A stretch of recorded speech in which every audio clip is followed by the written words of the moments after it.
একটা risky zone হচ্ছে সন্ধ্যার পরে বাসায় ফেরা।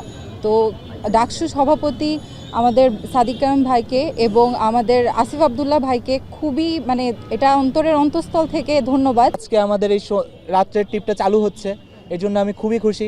আসিফ ভাই তার ইশতেহার পূরণ করতেছে। আশা করছি যে খুব স্বল্প সময়ের মধ্যে আমরা হয়তো কিছু সিঙ্গেল ডেকার অথবা ডাবল ডেকার বাসও কিছু নিয়ে আসার জন্য আমরা চেষ্টা করছি। আশা করি আমরা খুব স্বল্প সময়ের মধ্যে এগুলোর ব্যাপারে আপডেট দিতে পারবো। ইতিমধ্যে আমাদের যতগুলো কাজ আমরা পর্যালোচনা করেছি 4 মাসের, এবং পুরো রিপোর্টটা আপনাদের কাছে আমরা দিয়ে দেব।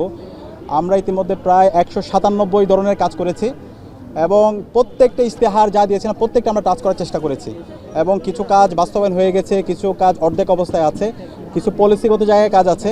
এবং আমাদের টার্গেট হলো পলিসিগত জায়গায় এমনভাবে কাজ করে যাওয়া যেন ভবিষ্যতে আসে কেউ যেন এই জায়গায় আর কোনো ধরনের বাধা তৈরি করতে না পারে।